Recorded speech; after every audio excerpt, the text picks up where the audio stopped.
Good morning सभी students को। देखिए मैं आज आपको रक्त के बारे में पढ़ा रहा हूँ। 11th क्लास में भी एक जनरल साइंस का टॉपिक है, आरएस आईएएस, और आप देख सकते हो यहाँ पे second grade, first grade, LDC, REET, every one exam इस ये टॉपिक आपको मिल जाएगा आपको, और जिसमें से सामान्य क्वेश्चन तो आते ही। जनरली देख लो कि रक्त का यही पूछ ले कि रक्त क्या होता है। तो एक तरल संयोजी ऊतक है।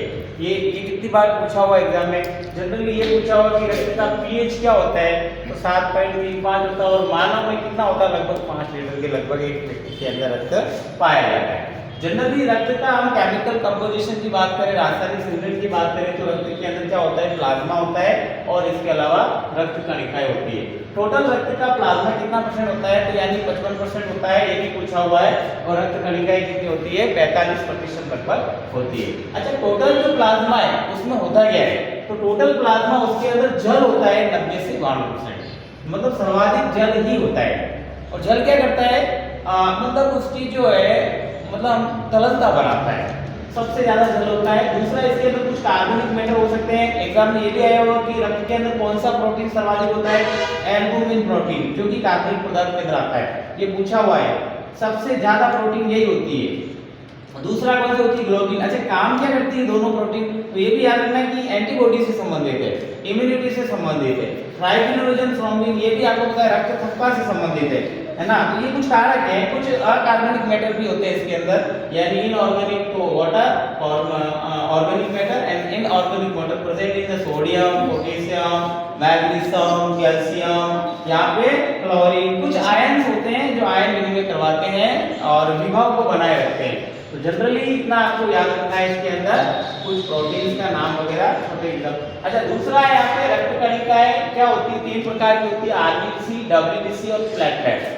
जनरली क्या पूछा जाता है वहां पे, एरिथ्रोसाइट क्या होता है, ऐसे तो आपको बताना है कि एरिथ्रोसाइट आरबीसी का ही दूसरा नाम है, ऐसे करके देता है प्रश्न। तो एरिथ्रोसाइट आरबीसी या रेड ब्लड सेल या लाल रक्त कणिकाएं कह सकते हैं इसको। ये डब्ल्यूबीसी व्हाइट ब्लड सेल या श्वेत रक्त कणिकाएं, ल्यूकोसाइट इनको कह सकते हैं, और लाल में डिंबाणु या प्लेटलेट्स ये होती है जिनको रक्ताणु भी हम कह सकते हैं। जनरली इनका अगर लाइफ स्पैन या जीवन काल की बात करें तो 120 दिन होता है, इसका सर्वाधिक होता है। इसका 7 से 8 दिन होता है, और उसका 1 से 2 दिन होता है। और यहाँ पे ये केंद्र रहित होती है। सबसे बड़ी बात ये है कि आरबीसी का होती है केंद्र रहित होती है, जबकि डब्ल्यूबीसी में केंद्रक प्रेजेंट होता है, यानी किसी में 1 केंद्रक होगा, किसी में 2 होगा, किसी में 7 केंद्रक तक होता है इसके अंदर, है ना। तो यहाँ पे मैंने अलग अलग बता रखी कि डब्ल्यूबीसी के 2 टाइप्स कर रखे, कणिकीय और अकणिकीय, जिसमें कुछ ग्रैन्यूल्स प्रेजेंट होते हैं तो उसको हम कणिकीय कह देते हैं, जिसमें अगर ग्रैन्यूल्स नहीं है तो उसको अकणिकीय कह देते हैं। यहाँ पे 2 टाइप्स की, मोनोसाइट और लिम्फोसाइट। यहाँ पे जो एग्जाम में क्या आता है कि कौन सी डब्ल्यूबीसी ऐसी है जो माइक्रोपोलिसमेन कहा जाता है, तो मोनोसाइट याद रखना, माइक्रोपोलिसमेन इसको कहते हैं। क्यों? क्योंकि ये हमारे बॉडी में जाके मतलब जो बाहर से रोगाणु आए उनको भक्षण करने का कार्य करती है। उसके बाद लिम्फोसाइट के ऊपर भी प्रश्न आया हुआ है कि लिम्फोसाइट भी याद रखना, ये भी क्या करती है, आपके लिम्फ होता है, लिम्फ से संबंधित होता है स्प्लीन के अंदर, और फ्लेया के अंदर एक्टिव रहती है, और ये क्या करती है, भक्षकाणु का कार्य करती है, ध्यान रखना। अच्छा, लिम्फोसाइट। दूसरी बात ये बी लिम्फोसाइट, टी लिम्फोसाइट क्या है, अगर देखो निर्माण का हो रहा है, रक्त के अंदर हो रहा है, आपको पता ही है। यहाँ पे कौन कर रहा है निर्माण, तो याद रखना, देखो जो प्रोडक्शन है ये योग से करता है, स्प्लीन करता है, लीवर करता है, जनरली एडल्ट के अंदर रेड बोन मैरो करता है। लेकिन यहाँ पे बी और टी का क्या मतलब है, मतलब परिपक्वता जो है वो कहाँ हो रही है, बोन मैरो में हो रही है, तो उसको बी लिम्फोसाइट कह दिया। अगर थाइमस ग्रंथि में हो रही है तो उसको हमने क्या कह दिया, टी लिम्फोसाइट। दोनों का काम क्या है, थोड़ा सा डिफरेंस है, बाकी ये हमारे एंटीबॉडी से संबंधित हैं। अच्छा, जनरली आरबीसी का, डब्ल्यूबीसी का निर्माण कहाँ होता है, तो ध्यान रखना, एम्ब्रियो स्टेज की बात करें तो योग से, है ना। योग से क्या होता है, जो भ्रूण होता है, मतलब हम कह सकते हैं कि 1 महीने 2 महीने का, उस समय उसके चारों तरफ एक लिक्विड होता है, उसको हम योग से कहते हैं। उसी के द्वारा सबसे पहले ब्लड का निर्माण किया जाता है। उसके कुछ समय बाद नियोनेट की बात करें, नवजात शिशु की बात करें हम, जो बच्चा उत्पन्न होता है उसमें ब्लड का निर्माण कौन करता है, तो तिल्ली होती है, स्प्लीन या प्लिया हम कह सकते हैं। लीवर है, लीवर करता है कुछ मात्रा में। और जब उसमें हड्डियां विकसित हो जाती हैं और एडल्ट के अंदर, वयस्क के अंदर, मतलब रेड बोन मेरो या अस्थि लाल अस्थि मज्जा इसका रक्त का निर्माण करती है। उसके बाद हम बात करते हैं डब्ल्यूबीसी के अंदर मैंने ये बताया था अभी दोनों आपको। अच्छा, कुछ अकणिकी भी होती है इसमें, न्यूट्रोफिल्स है।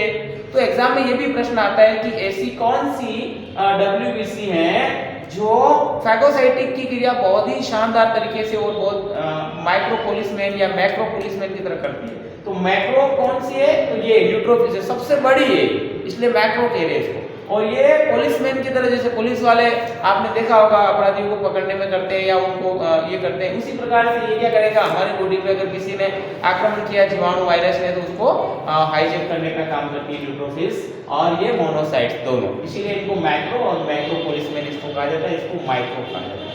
और इओसिनोफिल्स, अच्छा ये नामकरण कैसे हुआ? अभिरंजन क्या था? जैसे इओसिन से अभिरंजित करे तो इओसिनोफिल्स कह दिया इसको, है ना। ये न्यूट्रोफिल्स है क्योंकि ये पोलिसमैन की तरह है, तो इसको माइक्रोपोलिस मैक्रोपोलिसमैन कह रहे हैं। बैसोफिल्स है, तो जाना ना, बैसोफिल जो है एक प्रकार की बहुत ही मस्ट सेल की तरह कार्य करती है। मस्ट सेल क्या करती है?